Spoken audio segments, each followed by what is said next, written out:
সাধারণ মানুষ খুব ভালো এবং ওনার কাজ খুব নিখুঁত। আলহামদুলিল্লাহ আমার বাচ্চা কোনো রকম কোনো ব্যথা থেকে শুরু করে আলহামদুলিল্লাহ কোনো প্রবলেম হয় নাই। খুব ভালো মতো ইনশাআল্লাহ আমাদের কাজটা সম্পূর্ণ হয়েছে। তুমি কি ব্যথা পাইছো? এই যে স্টাপলার, এটা স্টাপলার আমরা যদি এই যে স্টাপলার দেখতে পাচ্ছেন, এই মেশিনটা শুধু, অথবা অনেকে জেডএসআর মেশিন বলে, এটা শুধু একবারই ব্যবহার করা হয়। এই যে এটা দেখতে পাচ্ছেন, এই যে এখানে শার্প কাটিং একটা রাউন্ড আছে, এটা দিয়ে যখন আমরা একটা চাপ দিলে 10 সেকেন্ডের ভিতরে এটা শেষ হয়ে যায়। তো আলহামদুলিল্লাহ আমার বাচ্চার ঘটনাটা কেবলই শেষ করেছেন। তো সবাই এখানে যে একটা ভালো এনভায়রনমেন্টের মাধ্যমে যে সবাই খুব কোঅপারেশন করেছেন।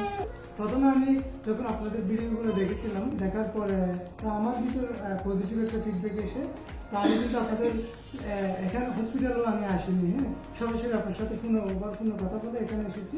তো আসার পরে দেখেছি আলহামদুলিল্লাহ যেমন ফোনে বলেছিলাম, ভিডিওতে দেখেছিলাম, তো সব কিছু দেখে ঠিকঠাক আলহামদুলিল্লাহ। তো আমার বাচ্চার ঘটনাটা এখন চলিয়েছেন, শুক্র আলহামদুলিল্লাহ।